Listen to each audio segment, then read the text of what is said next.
Welcome everybody to this extra special edition of Tallybook Troubleshooting, coming once again live from the Permian Basin International Oil Show in what I like to call my hometown now in Odessa, Texas, from the Ector County Coliseum. Love being part of what's now called the Podcast Party, brought to you by the Wireline Group. I'm your host, Keith Stelter, trying to bring a little bit of positive PR, a little bit of great storytelling to the oil industry, and I am super pumped, super excited. I can't believe I kind of got some, a pretty big name and someone running for Texas Senate on my show, Mr. Kevin Sparks. Thank you very much for coming on. Really appreciate it. District 31, the Permian, right? The Panhandle, right? The Permian and the Panhandle of Texas. That's correct. It's a big district. It is. Everything's bigger in Texas, right? Yeah, and our part of Texas is really big. So about 44 counties will represent.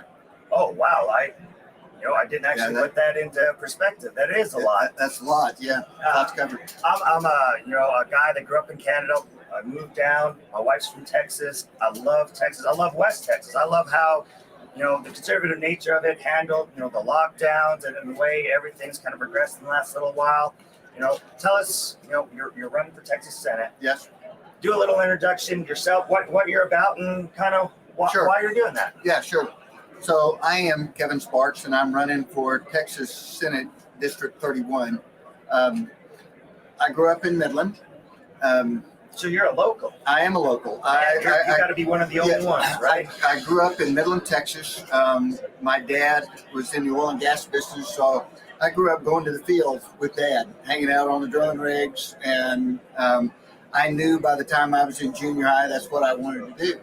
So I went, got a business degree from the University of Texas, moved back to Midland, went into business with my dad and my two brothers. We have a little oil and gas production company called Discovery Operating Inc.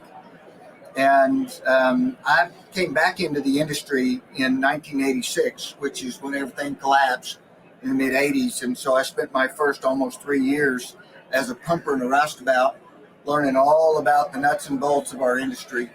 Over the years, supervised pulling units, pumpers. Ultimately, about 10 years ago, I became president of Discovery Operating, and that's where I sit now. So you've worked all the way from the floor all the way up, right? All the way up. Yeah. All the way along the way. Yeah, and being involved in a small independent company, I've learned the business side of how do you manage your business so that you can handle the ups and downs of the cycles that we go through in our industry. My background, as I said, is business, and so that's one of the things that has kind of encouraged me to go into seeking this Senate race. Is I really believe that state, or actually any government, does very little efficiently. And, efficiency is actually what allows us to prosper. When you add efficiency and technology advancement, it allows us to gain competitive advantages, not just in industry, but really in all phases of life. I agree wholeheartedly. I agree, it's a way to give back to the community. It's been good to you. You should take a time to try and give back, right? And the lessons you've learned along the way in business, hopefully that's the goal, is to bring that to the State House. Senate. Yeah, exactly right. So I am really fortunate to be running for a position that will represent, I believe, really the best of Texas. Our communities in West Texas and the Panhandle are made up of God-fearing people that believe in family and giving back to their communities. That's why our communities are so strong. That's you alluded in your introduction how West Texas and the Panhandle have handled the pandemic and all of those things. It's because our communities are so solid. We believe in the rights of the people, and that the people are smart enough to make good, intelligent decisions, and they love their neighbor. And so we don't need government telling us what we can and can't do, because we're compassionate about our neighbors. We're also smart enough to take in all the information and make good, intelligent decisions. I agree wholeheartedly. That's great to hear someone who wants to give back say something to that degree. What you alluded to handling the ups and downs. We just obviously came through a very big, I would call, down for the industry. What lessons from that, as we with the prices coming up, what lessons from that time would you bring, I guess, into your time with the state? Yeah. So one of the things that's absolutely critical is that you control your spending. And we've seen it over and over again. Companies come out here, and when the price of oil is high, they don't worry about their spending because their goal is to make money while the getting's good, and they're not worried about 5 years from now. But in government, we have to craft policy that takes into account the long term, and so it's extremely important that we hold our costs in check. Again, it's not just about holding our costs in check. Hopefully, at the same time, we're doing things that are innovative and making us work smarter, which also allows us to control our costs. As a guy who spent the majority of my career on the service side in the oil industry, sometimes it's hard to convey some of those newer ideas to the operating company. What does, I guess, from your time, what do you feel that you've done that's kind of looked for some of those, maybe diamond in the rough kind of? Yeah, scenario? sure. That's a great question. So Discovery Operating as a small operator has always looked at technology.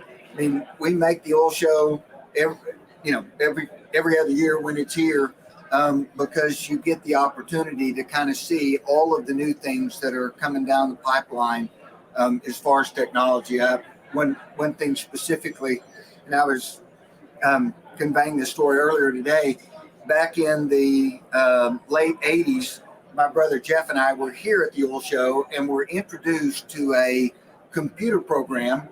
At that time, computer systems were huge, right?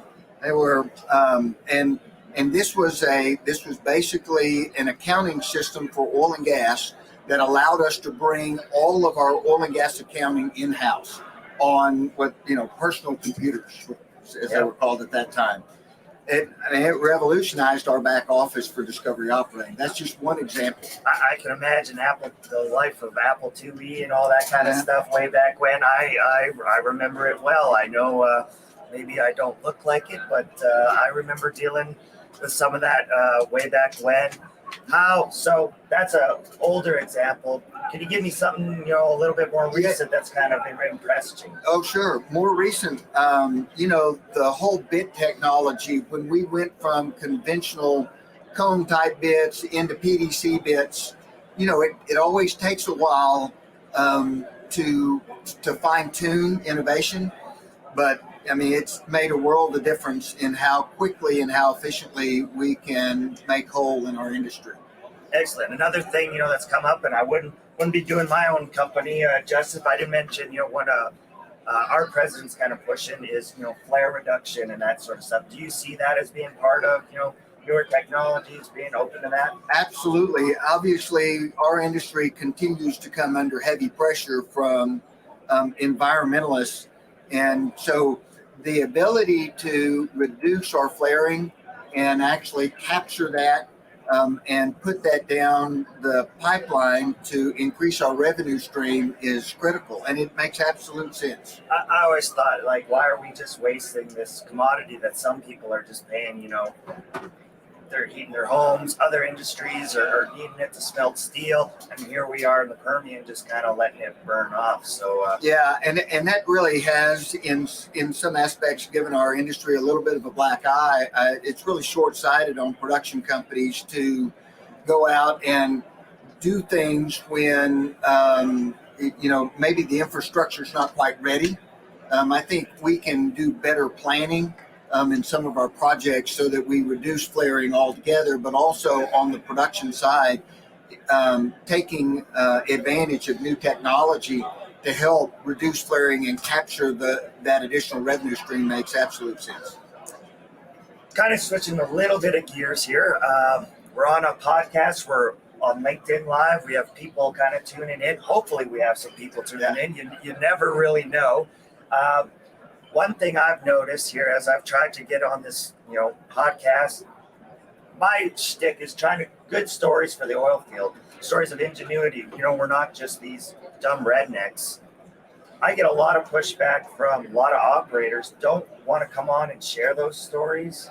Why do you feel, as a push for the industry, I think we need more great PR. Why do you feel that a lot of guys, I guess, are shy to come on? Yeah, very hesitant about it. Well, I mean, most of the people that work in the oil and gas business are just normal folks. And I think actually just getting in front of the camera is kind of intimidating because there are a whole host of stories, not only advancements in technology, but the way that our communities thrive and the way that we have very successful people that give back to the communities constantly.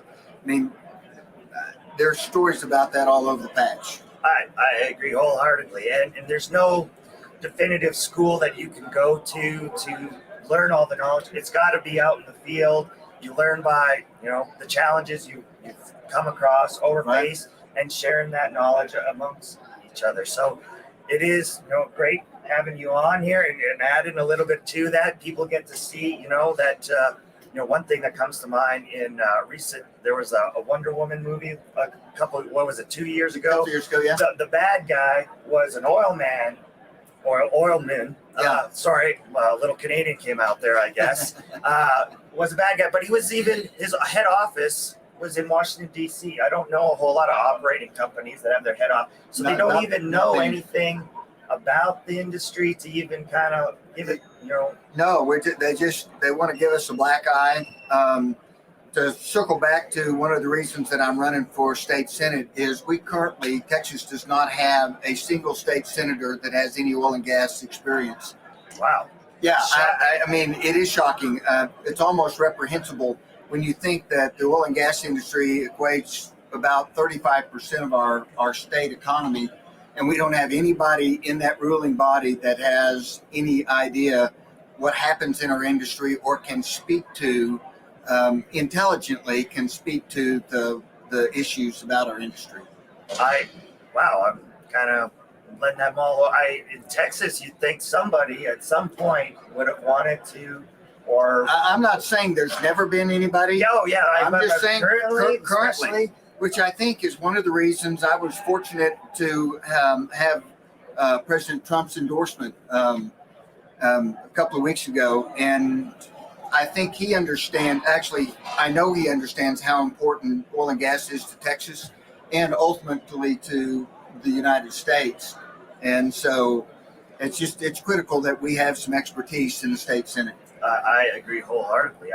Once again, I'm shocked there isn't somebody there currently. Especially, I know with the downtimes of 2020, lots of guys were, let go or retired or took the time. You would have thought maybe they would have taken that as the opportunity to pivot from, hey, I was in this industry a long time to give back. Wow, I find that kind of. Well, I mean, it's tough.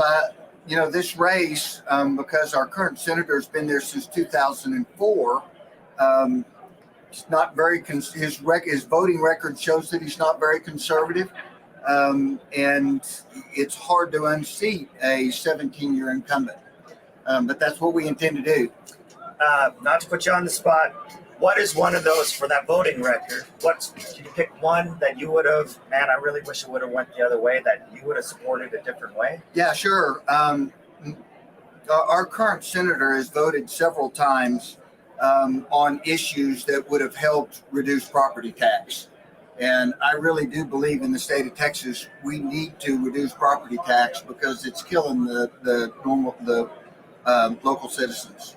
Definitely, especially with the rising price of property prices, with lots of people coming in from out of state, driving up those prices. Yeah, it's gonna get worse. Oh, definitely, and especially here, Midland, Odessa area, housing, can be quite expensive. So even though the oil and gas industry is, generally a pretty good living, if you're paying it all back in taxes, kind of start wondering, why am I doing all this? That's right. Yeah, the people out here, as you know, work really hard in this industry, and it's not fair just because the government is not very efficient. It's not fair for them to hold all their money. If you do that long enough, you wind up being a communist state, because people lose their incentive to work hard. And nobody works harder than I think the citizens of Texas. Like that, as a guy who just got his citizenship last year, Congratulations, thank you, sir. Appreciate it. Did it all nice, all the paperwork, waited in line, and you didn't come rushing across the southern border with the masses. No, I did not. I didn't even try and sneak across the northern border, the tundra and stuff. Instead of there's lots of different jokes that they throw my way, but I love Texas. My wife's from here. My children are Texan. Very proud to be part of it. I'm super psyched. David, do we got any kind of questions coming in? Hopefully somebody commented or said something interesting. And yes, there's a question from David Gibson that says, what are the big changes you want to make in the state? That's kind of broad, but thank you, David, for your question. Yeah, that's very broad. I think I just touched on one, which is reducing property taxes. One of the other things that I really want to bring to the Senate is this whole concept of innovation, because we need that in order to improve our healthcare system. I really think it's going to be innovation that improves our education system. Both of those things, I think, are really critical. I have two young kids, 4 and 6. My daughter's starting school this year. It's great to hear that somebody is trying to, make sure the education system here is maintained. So far, so good. My daughter seems to be coming along pretty good. So, what changes would you like to see, or improvements, or at least maintain or not lose, basically, in the education system? Well, I think innovation is probably going to be what allows us to, we have such a large young population that it's a big task to think about education for that mass of people. But when you think about it, a lot of the stuff that we're doing now is the same way we educated 100 years ago. But life, our culture, our environment is way past that. And so I think a lot of it's going to be technology. What then do you think it's going to go towards a more remote learning kind of environment, or do you think we'll still, classroom is still best? No, I think you're definitely going to have classroom, because we need the socialization from that. We definitely saw some of the effects of some of the school systems shutting down and doing it all remotely. We've seen the detrimental effects on our kids from that. So no, I think it's going to be a combination of both, though. Not every subject, I think, do you have to be sitting in a classroom necessarily to pick up on, the curriculum. Understood. I agree. Switching gears a little bit from that, tell me about Discovery Operating. Prices are back. Things are coming. It looks like we're recovering in a recovery mode. Do you think 2022 is the only year it's going to be good? Do you think these cycles are coming faster? My own personal opinion kind of thinks that these cycles are going to come faster and be shorter. What is your opinion? What's your guys' plans? 30,000 foot kind of. Yeah, 30,000 foot. So again, we're a smaller oil and gas producer. So we try to maintain a manageable pace on our drilling side, so that we don't overtax our staff. I'm really pleased to say that over Discovery Operating's almost 50 years now, we've yet to lay anybody off for economic reasons. That's because, we run lean. And so looking forward, I think as far as our drilling, it's going to be very similar to what we've had the last few years. Even in down cycles, there are still reasons to be out there exploring for oil. Your costs come down, and it allows you to go out and do it a little more efficiently. We get in these crazy high cycles, your costs go through the roof. Hard to keep, a line on your costs. So I think for companies that are managing their cash flow, I think it's going to, we will continue to be able to ride through these cycles. Awesome. That's great to hear. Once again, switch a little bit more. Get us a couple personal notes. Married, kids, Yes. couple hobbies. Yeah. Throw it out there. Yeah, Everybody gets to know you. Thank you. Yeah. So I've been married to the same great gal, very patient gal. She loves to laugh, which is a great thing, for over 30 years now. Congratulations. Thank you. We have 4 kids. Our 2 oldest are married, and then our youngest is actually a sophomore in college. So Same college you attended, University of Texas? no, No? unfortunately, doesn't look like I'm going to have any of them that have graduated from the University of Texas. Wow. Where So I've got our oldest graduated from Baylor. shout out to my wife. She's a Okay, Baylor Bear. there you go. My wife actually graduated from Tech before she moved to Midland. And then our next 2 graduated from Arkansas and Fayetteville.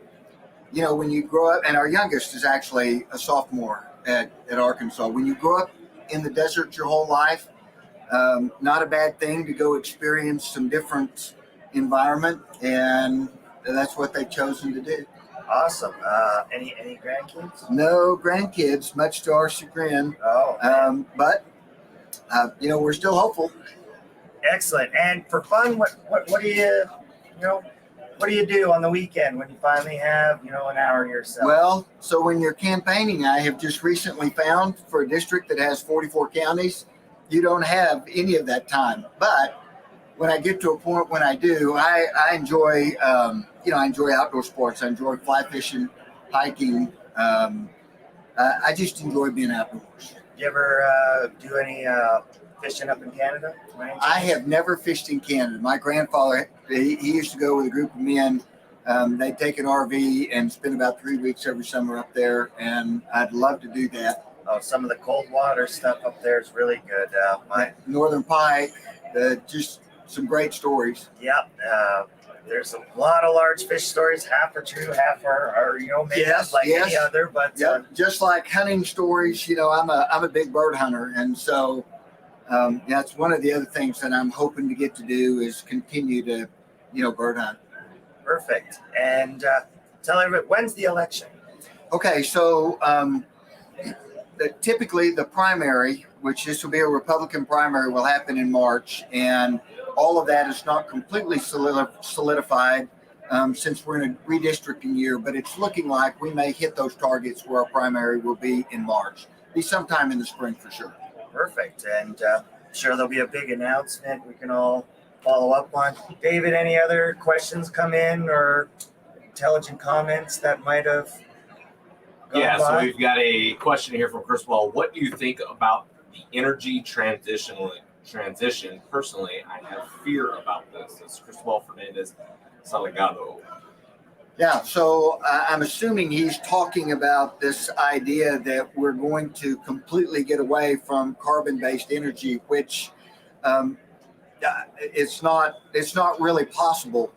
And I think the media has done our country a real disservice by making people think that we can run our societies on wind and solar, because the population's growing. We're going to need even more than we already have. How are you gonna? I see a very big place for supplementation for wind, solar, all these others. I'd like to see a bigger push by nuclear. Personally, myself, as a wireline engineer that worked around radiation and know that you can do it safely. Yeah, right? so that TV makes such a, if you're getting your information from movies or comic books, you have no idea what the nuclear industry is really about. So, I think personally, and it sounds like you agree, that oil isn't going away. It is. Oil and gas is not going away. And really what we need to continue once again to innovate, which we've done. I mean, we brought our particulate matter, which is really, that's what creates the smog that we were worried about 30 years ago. We've reduced that tremendously. In fact, the United States is now the lowest particulate matter of any developed country in the world. uh, they've made such significant strides in the technologies. To me, it's not 1984 anymore. We can deal with oil and gas very, environmentally strides. Yes, friendly. Yes. Yes, and to me, I think it's also with the cost of some of the energy transition, it puts behind maybe poor parts of the world that don't get the opportunity to utilize. Because if you look back in the history of the United States, what really made it grow so fast was the access to all the the cheap Energy. Yeah. cheap energy. I Right? mean, before that, we were pulling plows with farm animals, and people had to work hard every day just to have enough, food on the table. And it was actually energy that allowed us to have food in abundance. Yes, sir, and I agree. It sounds like we're on the same page. I'm kind of excited. I'm glad you kind of walked in my little area studio here. Once again, we're coming to you live from the Permian Basin International Oil Show here at the Ector County Coliseum. Once again, I'll throw it to David. Anything else kind of interesting come in, or? Yes, we've got another question here from Clay Gamble. Do you believe the drop in capital from the investment sector is going to have a more positive impact on oil and gas to operate as a profitable state? That's a great question. I do believe our industry, when you look historically, has had a tendency of outside capital that rushes in and drives a flurry of activity. We're shorthanded because of all of that. Untrained workers. We have more accidents. We can't keep up. It drives our costs through the roof, and we've already kind of talked about. And what that does is it brings a flood of product to the market, and it collapses the price. I think there is a decent chance that the lack of capital this time around could kind of hold a governor on that, so that hopefully we don't see the No peak. no drill, baby drill, constantly. No, again, and this is the way our little company has functioned a long time, is kind of what I would call a manageable pace. And it's much better for the workers. It's better for our communities. Ultimately, I think it's better for our nation. I agree. David, anything else come in there? So we got one more here from Amber. From what we have seen in the first few months of the Biden administration, he canceled the Keystone Pipeline and 11,000 jobs with it. But again, Russian pipelines are okay. What or how does he think about this? From Amber. So I think she's probably alluding to, recently didn't the Biden administration reached out to the oil industry to see how to get the price of oil down, right? At the same time, he's canceling pipelines. What's your thoughts on that? Well, I think President Biden clearly doesn't have a America First policy. We have the ability. Our industry clearly showed over the last 5 years that we have the ability to produce all that we need here in the United States and produce it responsibly and environmentally friendly conditions. But our current administration, not only are they canceling pipelines, but they're heaping new regulations on our industry, which is going to drive the cost of fuel up. It just the average citizen is going to pay more for gasoline and for natural gas. There's no question. Everybody heats their home, and everybody for the most part, drives a car. So everybody's going to be affected from. Yep. It's almost like another tax. I agree. I see it as it affecting. I've heard it described as low and middle class. That's who it hits the most, right? That's who's impacted the most. Excellent. Anything else coming in? I would, if I could. Yes, sir. If you've liked what you've heard today, I would encourage you to go to kevinsparksfortexas.com. Go to our website, sign up, so that if we've got events coming in your area, you ought to get a notification for that, and we'd love for you to follow us. Perfect, sir. Well, I appreciate. This has been a huge deal for me. You have no idea. I'm going to play it over and over again and show it to my bosses. And man, really, really big feather in my cap. Really appreciate you Keith, coming thank on. you very much. I appreciate your time today. Thank you, sir, for coming in. And everybody, Kevin Sparks running for Texas Senate, District 31. Yes, District sir. 31. Thanks for tuning in. And you have any questions, you're going to get at least a LinkedIn profile, right? Yes. So we'll have connection there. And everybody, till next time, that's how you troubleshoot.